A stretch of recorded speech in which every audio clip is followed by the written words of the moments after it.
Have you ever walked into a room and completely forgotten why you went in there?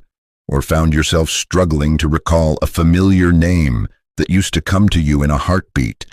If so, you're not alone. And more importantly, you're not broken. You're just human. And if you're retired or thinking about retirement, those little lapses might feel like they've been showing up more often. It's easy to laugh them off at first. "Oh, I'm just having a senior moment," we say. But deep down, those changes can be unsettling because no one wants to feel like their mind is slipping away, especially after finally reaching the phase of life when we're supposed to enjoy the fruits of our labor. Retirement is meant to be a reward, not a slow unraveling of the brain we've spent a lifetime sharpening. But here's the good news. Just because your brain may feel slower after retirement doesn't mean it has to stay that way. In fact, there are practical, powerful steps you can take, starting today, to fight back. And I promise you don't need a medical degree or a shelf full of supplements to get started. So let's talk about it. Why does the brain seem to slow down after we stop working? And more importantly, what can we do about it? Now, before we dive into the first way to push back against that foggy feeling, let's look at what might actually be going on. When you retire, something subtle but significant changes in your daily life. For many years, your brain was on a steady routine, waking up at a certain time, handling tasks, solving problems, maybe even managing people. You had places to go, goals to reach, and whether you realized it or not, your mind was getting a daily workout. Then suddenly, that routine stops. You're no longer required to remember meeting times, deadlines, or grocery lists that fit between lunch breaks. The calendar becomes wide open, and while that sounds relaxing, the brain, like a muscle, needs challenge to stay strong. Without regular stimulation, the connections between brain cells weaken, and that can make recall, focus, and even decision-making feel more sluggish than before. But here's where it gets exciting. You can reawaken those connections. You can even build new ones. It just takes the right habits, the right mindset, and a little bit of consistency. And that brings us to the very first habit that can help sharpen your brain and keep it vibrant well into your golden years. Let's talk about movement. I'm not talking about running marathons or lifting weights at the gym, unless that's your thing, but gentle, consistent physical activity like walking, stretching, or dancing in your kitchen can have a surprisingly powerful effect on your brain. You see, when you move your body, you increase blood flow, and that blood carries oxygen and nutrients straight to your brain. Think of it like watering a garden. The more you nourish it, the more it grows. But that's not all. Movement also stimulates the release of chemicals in your brain, like dopamine and serotonin, that help regulate mood, improve focus, and even boost memory. Studies have shown that just 20 to 30 minutes of walking a few times a week can literally change the way your brain functions. That foggy feeling, it lifts. That name you were trying to remember, it starts to come back quicker. And the best part is, you don't have to do it all at once. A walk around the block in the morning, a few stretches while the kettle boils, a little dance when your favorite song comes on the radio, it all counts.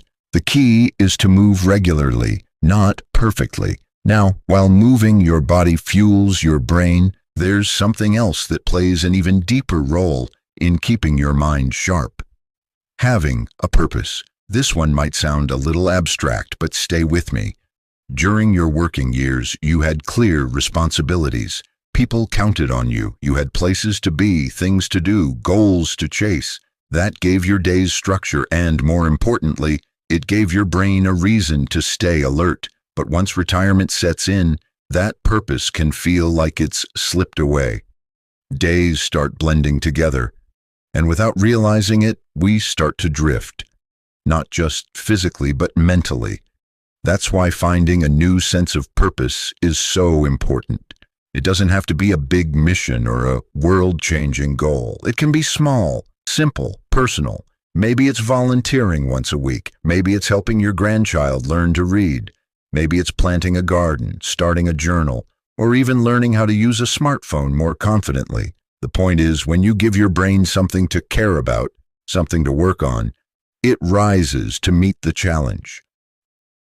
One woman I know started teaching herself how to paint at the age of 72. She'd never picked up a brush in her life, but every morning she set up a little corner of her dining room with watercolors and soft music. She said it made her feel alive again, not because she was going to be the next Picasso, but because she had something to wake up for. When you start to feel more connected to your surroundings, something beautiful begins to happen. The world feels richer, colors seem brighter, sounds carry more meaning, and your brain, once idling in the slow lane, starts to engage again. That brings us to the next way you can fight back against that post-retirement brain fog, by staying curious. It's such a simple word, isn't it? Curious. But it carries incredible power, because curiosity leads to learning, and learning is one of the best things you can do for your brain. Think about it. How many times did you pick up something new during your working years without even realizing it? Maybe it was a new skill on the job, or learning to navigate new technology, or figuring out how to keep up with the latest office trends.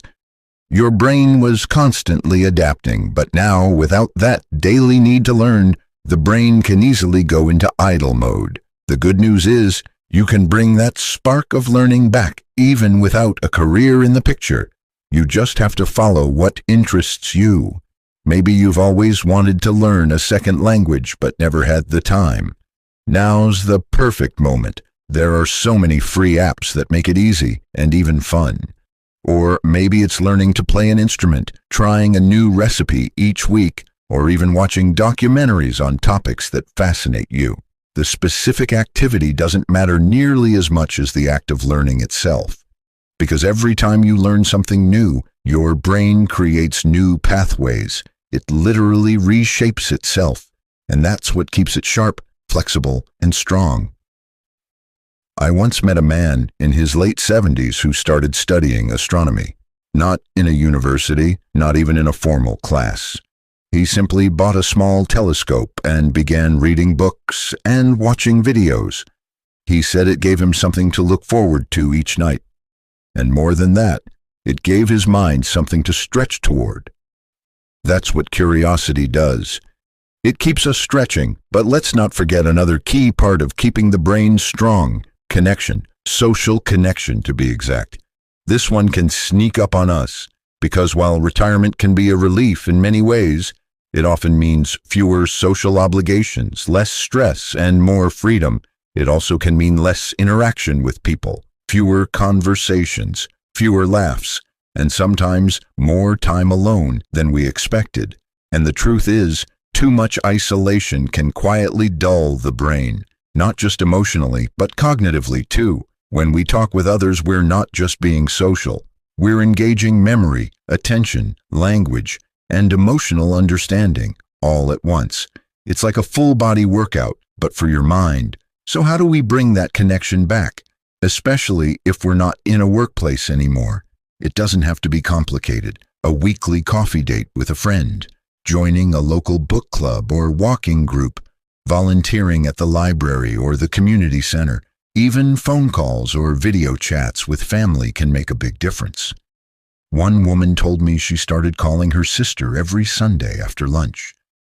Just a simple catch-up call. But over time, those conversations became little bright spots in her week. They helped her feel seen, heard, and most importantly, engaged. And that feeling ripples into every part of the brain. And if you're someone who prefers quieter activities, you can still find meaningful connection in gentle ways. Writing letters, sending thoughtful messages, or simply sitting on a park bench and chatting with someone new. It doesn't have to be big or loud. It just has to be human.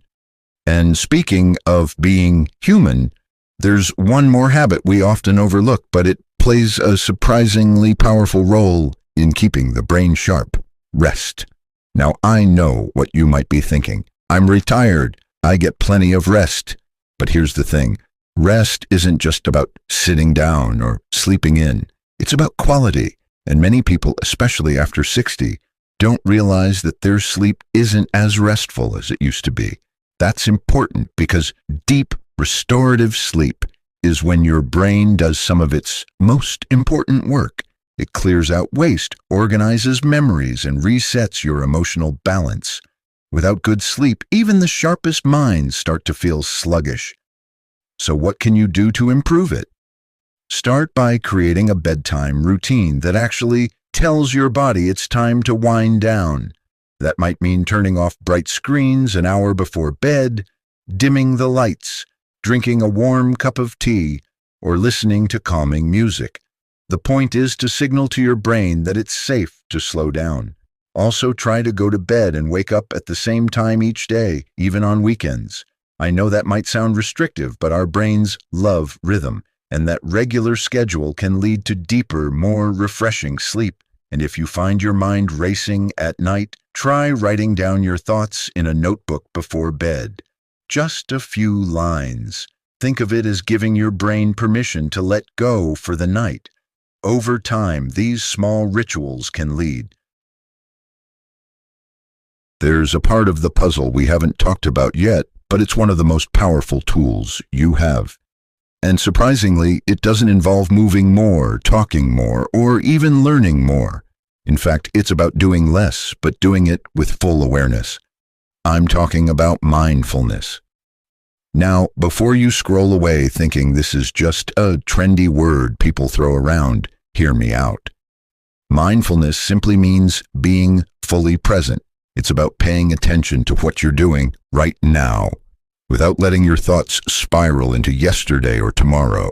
And that's important because for many people, retirement opens up so much space that the mind fills it with worry, regret, or endless distractions. Have you ever sat down to enjoy a cup of tea and suddenly found yourself reliving an argument from 5 years ago? Or started reading a book only to realize your eyes were scanning the page while your brain was somewhere else entirely?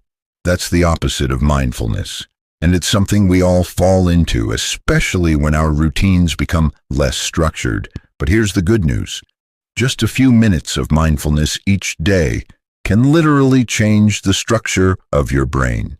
It strengthens the areas responsible for attention, memory, and emotional regulation. It quiets the parts that cause anxiety and overthinking. And best of all, it's free, simple, and something you can start right now. You don't have to sit cross-legged on a mountain or chant anything.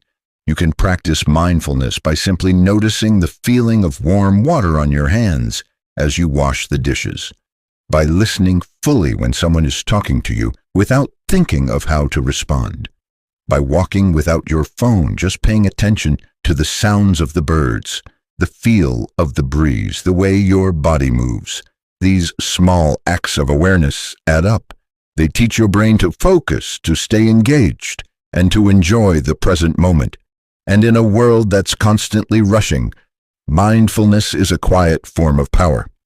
You might be thinking, this all sounds lovely, but is it too late for me? Absolutely not. Your brain doesn't have an expiration date. Science has proven that the brain can grow new cells and form new connections even in your 70s, 80s, and beyond. The key is to give it reasons to grow, and that's what these habits do. They give your brain fuel, challenges, rest, and joy. Let's take a moment to reflect on what we've talked about, not as a checklist, but as a way of life. You start by moving your body, not to become a fitness model, but to send fresh oxygen to your brain and release those feel-good chemicals. You reignite your sense of purpose, not by returning to a job, but by discovering what gives your days meaning now. You nurture your curiosity by exploring what excites you, whether it's history, cooking, or the stars. You stay socially connected, not by throwing big parties, but by staying open to conversation, connection, and a shared laugh.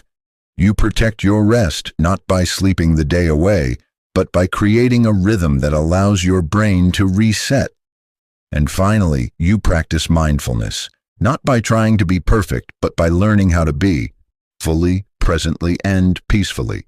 These aren't just brain hacks. They're ways of honoring yourself, of saying, my life, my mind still matter. I'm still growing, and you are. Every time you stretch your thinking, every time you try something new, every time you choose presence over distraction, you're building a better brain, a stronger, more resilient mind that supports not just memory, but mood, decision-making, relationships, and even independence. Now, maybe some of this feels like a big change. That's okay. You don't need to do everything all at once. Start with one thing, just one. Maybe it's a short walk each morning, or calling an old friend, or sitting quietly for 2 minutes with your eyes closed, just breathing. The smallest shift can spark the biggest growth. The point isn't to be perfect. It's to be intentional, to decide, I want to feel better. I want to think clearer. I want to enjoy this stage of life, and you can. Retirement isn't the end of your brain's story. It's a new chapter, one where you get to decide what fills the pages. So if you've ever felt like your mind was slowing down, like names were slipping, energy fading, focus drifting, remember this. You're not stuck. You're not broken. And you're certainly not alone. You're just at the start of a different kind of journey, one where your greatest strength isn't how fast your brain works, but how well you care for it. And you're already doing that right now, just by being here. So keep going, keep growing, keep choosing to show up for your mind, your heart, and your life. And if this video spoke to you, I'd love to hear your thoughts.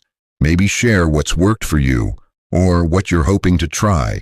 Leave a comment below, and let's keep this conversation going. If you found this helpful, give it a like, and don't forget to subscribe.